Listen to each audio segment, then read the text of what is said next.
Welcome back, Conservancy kids. We're out here in the McDowell Sonoran Preserve again. Remember that 30,000 acres of wild open spaces? You can hear a quail off in the distance. You can see today is partly cloudy. It's about 74 degrees. My friend Nicole and I are out here to introduce one of my favorite topics ever. Arthropods. What's an arthropod? An arthropod is one of those things that make up over 70% of the biomass in the animal kingdom. There are so many more arthropods than humans, it's kind of ridiculous. They're amazing. Ants are one of those arthropods. Most importantly, they're an insect.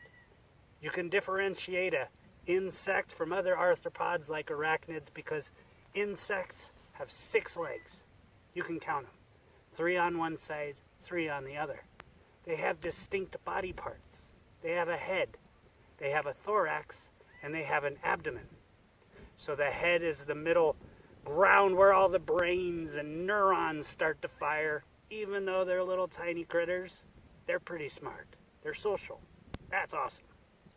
The thorax is where kind of their innards and stuff go down to the abdomen where their stomach and all that is. It's pretty cool for the anatomy. But 3 distinct sections: head, thorax, and abdomen. 6 legs, 3 on either side. If we zoom in a little bit, you can start to see these ants going in and out of the ground.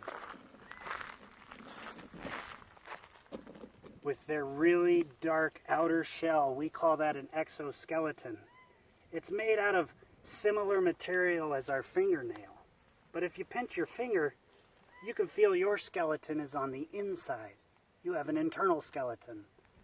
Insects, and more specifically these ants, have an exoskeleton. It's a structure of strong polymer type of stuff, kind of like a plastic, but it's made of organic chemicals. Keeps them really impervious to the elements. Keeps their water from evaporating, keeps their innards from, being outards, and they have these really large, pronounced mandibular structures or mouth parts. You can see some of this small gravel and stuff like that they've scattered about, and then they come in and out. You can see this one right here. Look at him trying to move that boulder. It's twice his size. Could you imagine trying to move that boulder? This one here has a rock in his mouth. Man, the equivalent of that would be like trying to lift a Volkswagen, wouldn't it? These things are amazing. They all work together in one cohesive unit. Certain ants have certain responsibilities. Deep down inside, subterranean, some of these ants care for the young, for the pupa. They feed, groom, take care of them. There's a queen down in the bottom of this, similar to bees in a beehive. One matriarch of the entire thing that basically is a sole purpose of making more ants.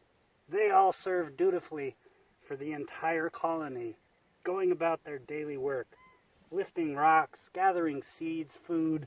And they go into the winter, they slow down and they take that food and slowly process it, feeding the young for the next generation of ants.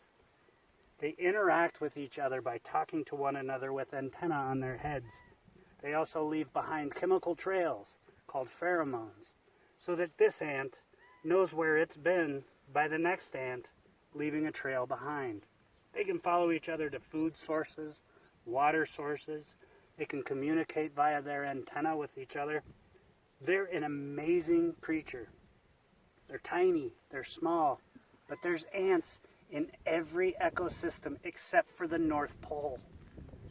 Regions beyond this, from the highest peaks of mountains to the bottom at sea level, there's ants everywhere.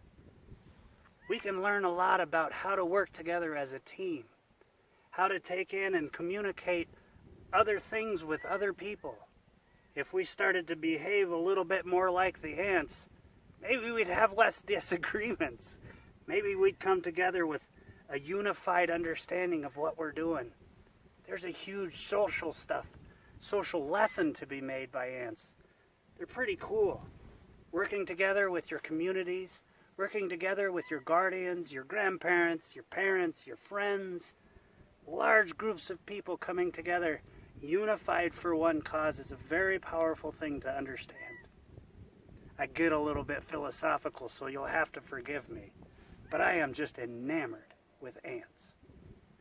Arthropods, 3 body segments for the insects: head, thorax, abdomen, 6 legs, antennae, large mouthpieces, and ants are everywhere. I think they're astonishing. When you go out, you can see them in your yards, you can see them in your neighborhoods. Take some time to sit back, relax, and watch the insects work for a little bit. You might be able to learn a pretty good lesson from them. I know I have. Thanks for coming, Conservancy kids. It's great to see ya, and it's great to talk about the arthropods.